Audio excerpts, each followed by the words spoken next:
Naimisharanya one में, जहां 88,000 ऋषिगण एकत्रित हुए हैं।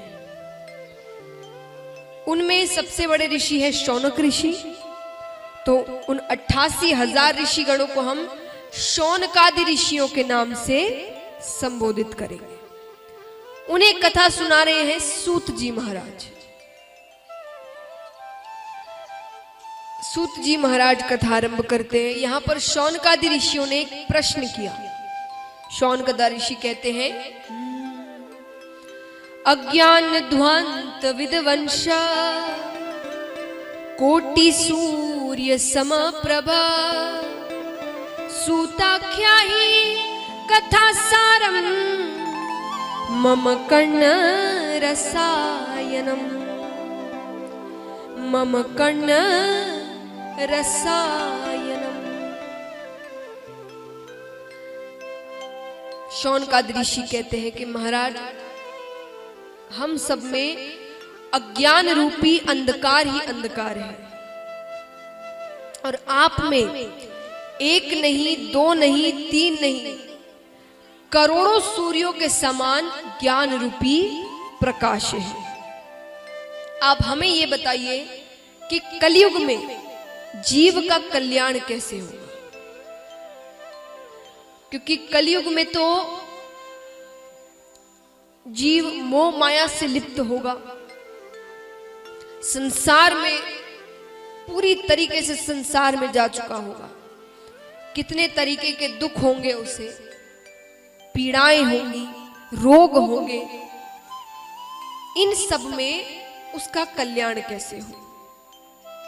तो सूत जी महाराज बड़ी अच्छी बात कहते हैं।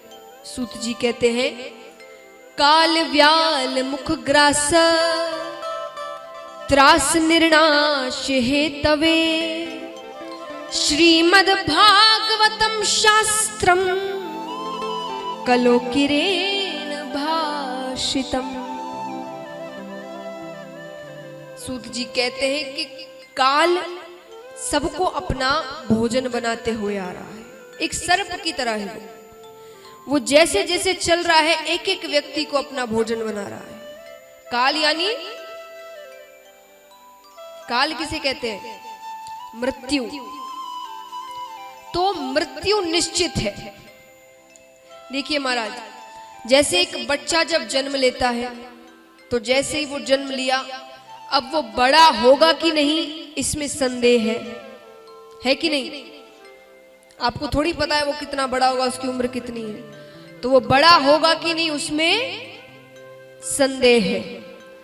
वो पढ़ेगा कि नहीं उसमें संदेह है। खुद सोचकर बताइए। तो वो पढ़ेगा कि नहीं उसमें संदेह है। उसकी शादी होगी कि नहीं उसमें संदेह है। उसके बच्चे होंगे कि नहीं उसमें संदेह है। वो मरेगा कि नहीं उसमें संदेह नहीं है। इस बात पे कोई संदेह नहीं है। जन्म लिया है तो वो जरूर मरेगा। तो आयु निश्चित है, सबकी आयु लिखी हुई है, उसे इतने ही वर्ष जीना है।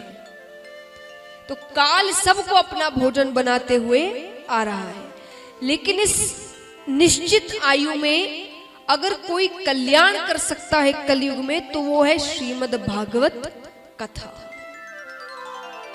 7 दिनों में जो कल्याण कर सकती है, मोक्ष की प्राप्ति दिला सकती है। आप कई बार कथा कीर्तनों में जाते हैं तो जो महाराज जी होते हैं या गायक होते हैं, वो आपसे ताली बजाने को बहुत कहते हैं। ताली क्यों बजानी चाहिए? ऐसे तो देखिए जो बाकी चीजें हैं कि भाई वो स्वास्थ्य के लिए अच्छा होता है, ये चीजें वो अलग है, लेकिन कीर्तन में ताली क्यों बजाना चाहिए? जब आप किसी सत्संग में आते हैं, वो 3-4 घंटा आपको और कुछ याद नहीं आता, और चीजों में आप नहीं रहते, आप केवल भगवान की कथा सुनते हैं। वो कई बार जन कहते हैं कि भाई 3 घंटा जब आपकी कथा सुनते हैं या किसी की भी कथा सुनते हैं, वो तब बड़ा अच्छा लगता है। तब तो मन में विचार करते हैं कि अब तो भगवान में लगना है, भक्ति करनी है, पाप छोड़ देने पर जैसे यहां से बाहर जाते कुछ घंटों बाद